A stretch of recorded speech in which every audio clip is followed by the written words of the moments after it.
ശബരിമല സന്നിധാനത്തിന് മുകളിലൂടെ സൈനിക ഹെലികോപ്റ്റർ പറന്നതിൽ വിവാദം. സംഭവം അന്വേഷിച്ച് റിപ്പോർട്ട് നൽകാൻ സ്പെഷ്യൽ കമ്മീഷണർ ADGP S. ശ്രീജിത്തിന് നിർദ്ദേശം നൽകി. വ്യാഴാഴ്ച രാവിലെ 11 മണിയോടെയാണ് കോസ്റ്റ് ഗാർഡിന്റെ ഹെലികോപ്റ്റർ സന്നിധാനത്ത് താഴ്ന്നു പറന്നത്.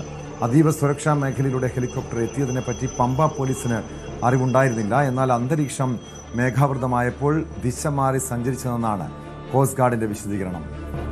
വിവരങ്ങളുമായി ശശിനാരായണൻ ചേരുന്നുണ്ട് പത്തനംതിട്ടയിൽ നിന്ന്. ശശിനാരായണൻ, എപ്പോഴാണ് ഈ കോസ്റ്റ് ഗാർഡിന്റെ ഹെലികോപ്റ്റർ സന്നിധാനത്തിന് മുകളിലൂടെ പറന്നത്? ഇതുമായി ബന്ധപ്പെട്ട വിവാദത്തിൽ എന്താണ് കോസ്റ്റ് ഗാർഡ് നൽകുന്ന വിശദീകരണം?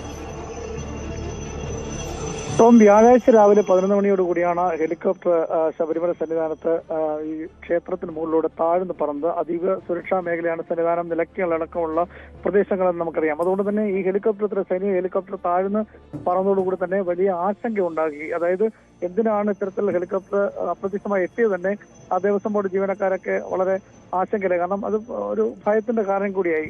അതേസമയം പെട്ടെന്ന് തന്നെ ദേവസ്വം ബോർഡ് ജീവനക്കാർ തന്നെയാണ് ആ ചിത്രങ്ങൾ പകർത്തിയത്, വീഡിയോ പകർത്തി ചെയ്തത്. പക്ഷേ ആ ഒരു കാര്യത്തിൽ കൃത്യമായ ഒരു അന്വേഷണം നടത്തി കൃത്യമായ റിപ്പോർട്ട് സമർപ്പിക്കാൻ special commissioner, Sabarimala special commissioner ADGP S. ശ്രീജിത്തിന് നിർദ്ദേശം നൽകിയിട്ടുണ്ട്. അതനുസരിച്ചുള്ള നടപടികളും ആരംഭിച്ചിട്ടുണ്ട്. അതുപോലെ തന്നെ പമ്പ പോലീസും ഈ ഇത്തരം ഒരു കാര്യം അറിഞ്ഞില്ല. ഹെലികോപ്റ്റർ സന്നിധാനത്ത് മുകളിലൂടെ പറക്കുന്ന കാര്യം പമ്പ പോലീസിനും വിവരം ലഭിച്ചില്ല. ഏതെങ്കിലും തരത്തിൽ സന്നിധാനത്ത് എത്തിയതാണോ എന്നുള്ള കാര്യത്തെക്കുറിച്ച് സാധാരണഗതിയിൽ അത്തരം കാര്യങ്ങളുണ്ടെങ്കിൽ മുൻകൂട്ടി അറിയിക്കേണ്ടതാണ്. അത്തരം വിവരങ്ങളും തന്നെ പമ്പ പോലീസിനും ലഭിച്ചില്ല.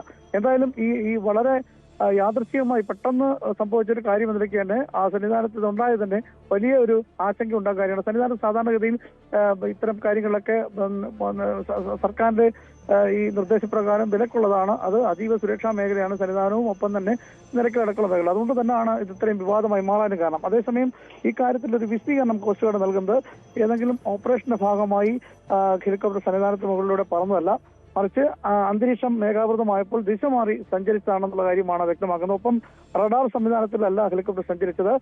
പൂർണ്ണമായും ഗ്ലാസ് കൊണ്ട് മറച്ച ഒരു ബോഡിയാണ് ഹെലികോപ്റ്ററുള്ളത്. അതുകൊണ്ട് തന്നെ ഈ ദൃശ്യങ്ങൾ, അതായത് കാഴ്ചകൾ കണ്ടു മാത്രമാണ് സഞ്ചരിക്കാൻ കഴിഞ്ഞത്. അത് മേഘാവൃതമായ അന്തരീക്ഷത്തിലൂടെ സഞ്ചരിക്കാൻ, ദിശകൾ കണ്ട് കൃത്യമായി സഞ്ചരിക്കാൻ കഴിയാത്തൊരു സാഹചര്യം കൂടി ഉണ്ടായിരുന്നു. അതുകൊണ്ട് തന്നെയാണ് അത്തരത്തിലൊരു സഞ്ചരിക്കേണ്ടി വന്നത് എന്നുള്ള വിശദീകരണമാണ് കോസ്റ്റ് ഗാർഡ് നൽകുന്നത്. എന്തായാലും ഇത് സംബന്ധിച്ച് ഇപ്പൊ പമ്പയിലെ പോലീസ് കേസ് എടുത്തിട്ടുണ്ട്, കേസ് രജിസ്റ്റർ ചെയ്തിട്ടുണ്ട്.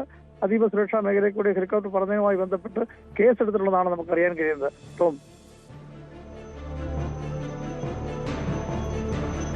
തീർച്ചയായും അങ്ങനെ ഒരു കേസും നടപടികൾ ഉണ്ടായിട്ടുണ്ട്. ഇത് ഏതൊക്കെ ഉദ്യോഗസ്ഥരാണ് ആ സമയത്ത് ഹെലികോപ്റ്ററിൽ ഉണ്ടായിരുന്നത് തുടങ്ങിയ കാര്യങ്ങളിലൊക്കെ ഒരു വ്യക്തത വേണം. അതേക്കുറിച്ച് അന്വേഷിക്കുന്നുണ്ടോ? കോസ്റ്റ് ഗാർഡ് ഒരു വ്യക്തത വരുത്തിയിട്ടുണ്ടോ?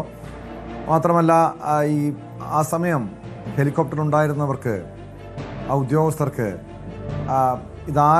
ഇത് സന്നിധാനമാണ് ഈ സ്ഥലം, അല്ലെങ്കിൽ സന്നിധാനത്തിൻ്റെ മുകളിലൂടെയാണ് പറന്നു പോയത്, അതേക്കുറിച്ച് അറിവുണ്ടായിരുന്നു? ഇവിടെ ഇത് കർശന സുരക്ഷയുള്ള അതീവ സുരക്ഷാ മേഖലയാണെന്ന അറിവ് അവർക്കുണ്ടായിരുന്നതാണ്? ബോധപൂർവ്വം അതിൽ സഞ്ചരിച്ചതാണോ?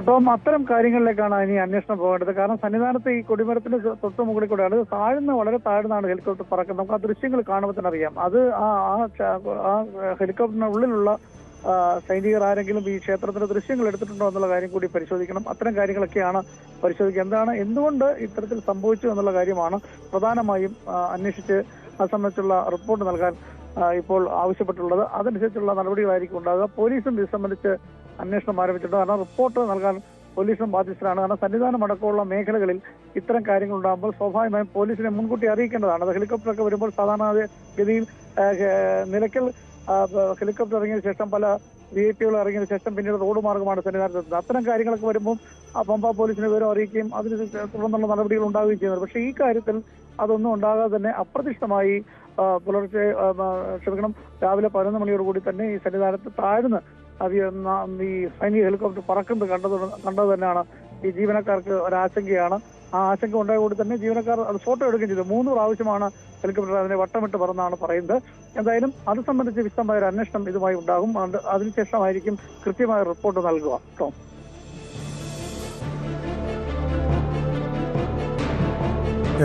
അതാണ് ശശിനാരായണൻ നൽകുന്ന വിവരം. 3 തവണ സന്നിധാനത്തിന് മുകളിലൂടെ വട്ടമിട്ട് പറന്നു എന്നാണ് പറയുന്നത്. അത് ഈ മേഘാവൃതമായപ്പോൾ ദിശ മാറി സഞ്ചരിച്ചതാണെങ്കിൽ ഇങ്ങനെ 3 തവണ അതിലൂടെ പോകേണ്ട സാഹചര്യമുണ്ടോ?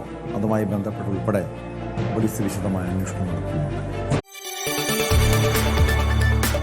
കൂടുതൽ വാർത്തകൾക്ക് news 18 Keralam YouTube channel subscribe ചെയ്യുക.